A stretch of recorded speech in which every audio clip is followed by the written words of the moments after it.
Welcome to math axis. तो आज का जो वीडियो है आप सभी आईसीएसई क्लास 9 के स्टूडेंट्स के लिए है और इस वीडियो में हम लोग जानेंगे कि आखिर हमें आईसीएसई क्लास 9 में मैथ्स की प्रिपरेशन कैसे करनी चाहिए ताकि हम लोग एक अच्छा मार्क्स मैथमेटिक्स में स्कोर कर पाएँ। देखिए होता क्या है कि जब आप क्लास 8th में पढ़ाई करते हो तो जो आपका जो भी सब्जेक्ट होता है, चाहे मैथ्स हो, फिजिक्स हो, केमिस्ट्री हो, कुछ भी हो, उनका सिलेबस थोड़ा ईजी होता है, थोड़ा सा वर्कलोड कम होता है आपके ऊपर। लेकिन जैसे आप क्लास 9th में आते हो, समझ लो आपका यहाँ से एक लाइफ का टर्निंग पॉइंट ये होता है। यानी आपको यहाँ पे मैथ्स के चाहे फिजिक्स या केमिस्ट्री हर एक में एक आपको नए कॉन्सेप्ट्स कुछ बताए जाते हैं, कुछ नए टर्म्स आपको इंट्रोड्यूस किए जाते हैं जिनको आपको सीखना होता है, समझना होता है, जिनको आपने पहले कभी नहीं देखा होता है, नहीं जाना होता है। तो अगर आप लोग क्लास 8 और क्लास 9 मैथमेटिक्स को कंपेयर करेंगे तो दोनों में बहुत ज़्यादा डिफरेंस है। क्लास 8th में आपको बहुत कम नंबर ऑफ चैप्टर्स पढ़ने होते हैं, बट क्लास 9th में बहुत ज़्यादा चैप्टर्स होंगे।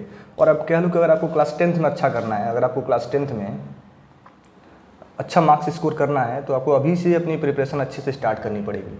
अगर कंपेयर किया जाए क्लास 9 और क्लास 10th को, अब नॉर्मल समझ लो आप कि अगर हम क्लास 9 एंड क्लास 10th की मैथ्स को और कंपेयर करें तो क्लास 9 का मैथ्स बहुत ज़्यादा कह लो आपका डिफ़िकल्ट है as compare to class 10th। ठीक है, जो क्लास 10th का मैथ्स है वो क्लास 9 के कंपेरिजन में ईजी है। आपके लिए क्या पड़ता है, थोड़ा सा सिंपल पड़ता है, ईजी पड़ता है। बट क्लास 9th का जो मैथमेटिक्स है आप सभी स्टूडेंट्स के लिए बहुत ज़्यादा कह लो कि एक तरफ से डिफ़िकल्ट लगने वाला है। बहुत ज़्यादा आपको ऐसा लगेगा कि आपको कुछ चीज़ में समझ में नहीं आ रहा है। तो इनको हमें बहुत ही अच्छे से पढ़ना होगा, बहुत अच्छे से समझना होगा। और अगर आपका क्लास 9th का बेस स्ट्रॉन्ग नहीं होगा, अगर क्लास 9th का आपका बेस स्ट्रॉन्ग नहीं होगा तो अगर आपको आगे मैथमेटिक्स से पढ़ना हो, 11th-12th भी मैथमेटिक्स से करना हो तो आपके लिए बहुत ज़्यादा प्रॉब्लम क्रिएट हो जाएगा। बाद में आपको बहुत ज़्यादा कुछ समझ में नहीं आएगा। यानी अगर आप किसी भी तरह क्लास 9th के मैथमेटिक्स को अगर आप स्ट्रॉन्ग कर लेते हैं तो आपके लिए बहुत अच्छा होगा। अगर आपका क्लास 9th का मैथमेटिक्स किसी भी कारण से कमज़ोर पड़ जाता है, नहीं आपसे हो पा रहा है, तो आपके लिए प्रॉब्लम है। आप उस पर और ज़्यादा फोकस करो और ज़्यादा मेहनत करो। तो मेरा बस आप सभी स्टूडेंट्स यही कहना है कि आप क्लास 9th के मैथमेटिक्स को बहुत ज़्यादा स्ट्रॉन्ग करें। इसका बेस स्ट्रॉन्ग करना बहुत ज़रूरी है, क्योंकि ये जो आपका सब चैप्टर है मैथमेटिक्स के, जो भी चैप्टर्स आपको यहाँ पे कुछ इंट्रोड्यूस किए जा रहे हैं वो आपके लाइफ लॉन्ग स्टडी में काम आने वाले हैं। जैसे लॉग आपको मिलेगा, इसमें आपको ट्रिग्नोमेट्री पढ़ाया जाएगा, सर्कल्स पढ़ाए जाएंगे। ये सभी आपके क्लास 10th के फाउंडेशन है, समझ लो। और आप यहाँ पे इनको अच्छे से पढ़ लिए तो क्लास 10th में आपको बहुत ज़्यादा कुछ करना नहीं पड़ेगा। और अगर आप क्लास 9th में मैथमेटिक्स में मोर देन 90% मार्क्स स्कोर कर पा रहे हैं तो क्लास 10th में आपको 100 आउट ऑफ 100 स्कोर करने से कोई भी प्रॉब्लम नहीं होगा। यानी अगर आप इसमें 90% मार्क्स क्लास 9th में आसानी से ईजिली आप अगर 90% मार्क्स या फिर 90 मार्क्स मैथमेटिक्स में आप पा रहे हो तो पूरी 100% प्रोबेबिलिटी है कि आप क्लास 10th में 100 आउट ऑफ 100 आप स्कोर करेंगे। तो मैं आपको ही बोला कि अगर दोनों को हम कंपेयर कर रहे हैं तो क्लास 9th बहुत ज़्यादा कठिन है as compare to class 10th। तो आप लोग पहला टिप्स आपके लिए यही रहेगा कि आप रेगुलर मैथ्स को रेगुलर बेसिस पे पढ़ना शुरू कर दें। रेगुलर बेसिस का मतलब कि डेली मैथ्स आपको डेली करना है। बहुत ज़्यादा चैप्टर्स दिए गए हैं, बहुत ज़्यादा एक्सरसाइज है और हर एक्सरसाइज में बहुत ज़्यादा नंबर ऑफ क्वेश्चंस आपको दिए गए हैं। तो हमें इनको रेगुलर पढ़ना है, क्योंकि मैथ्स मतलब कि डेली प्रैक्टिस। और अगर आप डेली प्रैक्टिस नहीं करेंगे तो आप इनका सिलेबस भी टाइम से कंप्लीट नहीं कर पाओगे। तो मैथ्स आप रेगुलर बेसिस पे पढ़ना शुरू कर दो। दूसरी बात कि जो कुछ भी आप पढ़ रहे हो, या फिर आप अपने ट्यूशन से पढ़ रहे हैं या फिर चाहे ऑनलाइन मोड में पढ़ रहे हैं, कहीं से भी पढ़ रहे हैं, तो आपको जो कुछ भी आपके सर आपको पढ़ा रहे हैं लोग, पहले उसका सॉल्यूशन खुद से करना चाहिए। मैंने देखा है बहुत सारे स्टूडेंट्स क्या करते हैं कि या तो कहीं से PDF से उसका सॉल्यूशन नोट करते हैं या फिर ऑनलाइन यूट्यूब से देख करके उसका सॉल्यूशन नोट कर लेते हैं। ये गलत तरीका है। जो भी क्वेश्चंस आप कर रहे हो पहले उनको आपको खुद से प्रैक्टिस करना चाहिए। पहले आप उसको सेल्फ प्रैक्टिस करो। हो सकता है थोड़ा टाइम एक्स्ट्रा लग जाए, लेकिन अगर आप 6-7 क्वेश्चन का सेल्फ प्रैक्टिस करोगे तो आप यकीन मानो 100% जो अगला नेक्स्ट क्वेश्चन होगा उसको आप बहुत ही कम समय में खुद से सॉल्व कर पाएंगे। लेकिन अगर आप कहीं से PDF से या फिर ऑनलाइन मोड से उसको कॉपी कर रहे हो तो कभी आपको समझ में आने वाला नहीं है। आपको लगता है कि आपने उसको समझ लिया, आपको बहुत अच्छे से आ गया, लेकिन ऐसा नहीं है। जब आपका वीडियो बंद हो जाएगा, आप अपनी बुक बंद कर दोगे, दोबारा आपसे कोई क्वेश्चन पूछ लेगा तो आप नहीं कर पाओगे। तो मैथ मतलब सेल्फ प्रैक्टिस।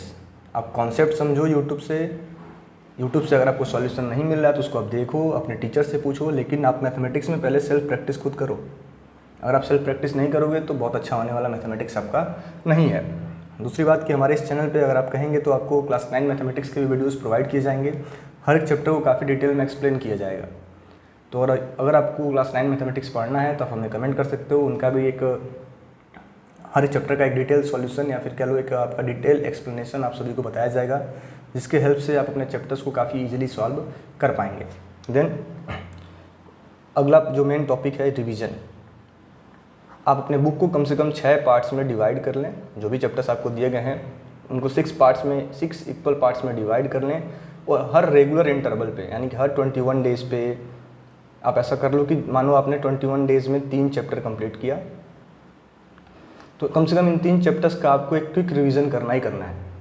इनके कॉन्सेप्ट्स को आपको दोबारा पढ़ना है, इनके जो आपके डिफ़िकल्ट क्वेश्चन हैं उनको आप दोबारा एक बार रिपीट करो, दोबारा सॉल्व करो।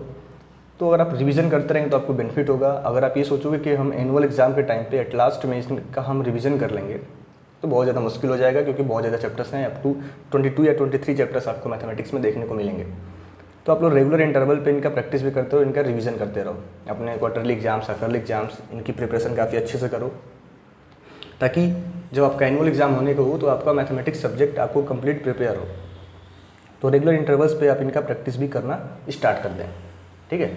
और जो मैंने बोला है कि आपको कभी भी किसी भी क्वेश्चन या आंसर को कॉपी खुद नहीं करना है कहीं से, पहले आप उसका सेल्फ प्रैक्टिस करें। अगर आपसे वो नहीं हो पा रहा है तो ही आप उसका सॉल्यूशन किसी से, अपने टीचर से समझें या फिर किसी से पूछ लें या फिर अपना यूट्यूब वीडियो खोल कर देख लें, जहाँ समझ में वहाँ से देखो, लेकिन पहले आप उसका खुद का सेल्फ प्रैक्टिस करो, ठीक है। दूसरा और इम्पॉर्टेंट टिक होगा आपके लिए कि फार्मूला शीट्स प्रिपेयर करना शुरू कर दो। आप सभी चैप्टर्स के एक फार्मूला शीट्स बनाना शुरू कर दो। अगर आपका इसका आइडिया नहीं है तो बहुत जल्द मैं आप सभी के लिए क्लास 9 मैथमेटिक्स के सभी चैप्टर्स का फार्मूला शीट प्रोवाइड कर दूंगा, जो आपको बहुत ज़्यादा हेल्प करेगा, ठीक है। देन आपके कुछ जो इंपॉर्टेंट चैप्टर्स हैं जैसे ट्रिग्नोमेट्री, लॉग, आपका सर्कल, इनको आप काफ़ी अच्छे से प्रिपेयर करें। आपका मेंसुरेशन, क्योंकि ये जो हैं एंड ट्रायंगल्स, इन पे बेस्ड आपके 4-5 चैप्टर्स हैं क्लास 10th में, जो अगर आप यहाँ पे इनको अच्छे से प्रिपेयर कर लेते हो तो समझो आपका 10th भी बहुत इजीली हो जाएगा। आपको 4-5 चैप्टर्स ऐसे होंगे मिलेंगे जो कॉमन है, जिनको आपको बहुत ज़्यादा पढ़ना नहीं पड़ेगा। तो अभी से आप अपने क्लास 9th के बेस को स्ट्रॉन्ग करो। अगर आपको क्लास 10th मैथमेटिक्स में अच्छा मार्क्स स्कोर करना है, अगर आप अच्छा मार्क्स स्कोर करना चाहते हो तो अभी से इनको स्ट्रॉन्ग करना शुरू कर दो।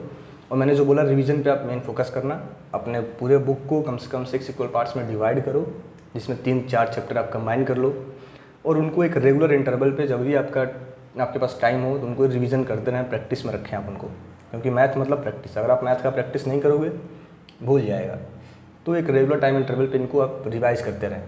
और अगर आपको किसी अदर टॉपिक्स पे वीडियो चाहिए तो आप हमें कमेंट कर सकते हो। और अगर ये वीडियो अच्छा लगा है तो हमारा चैनल सब्सक्राइब करो और वीडियो को लाइक कर दो।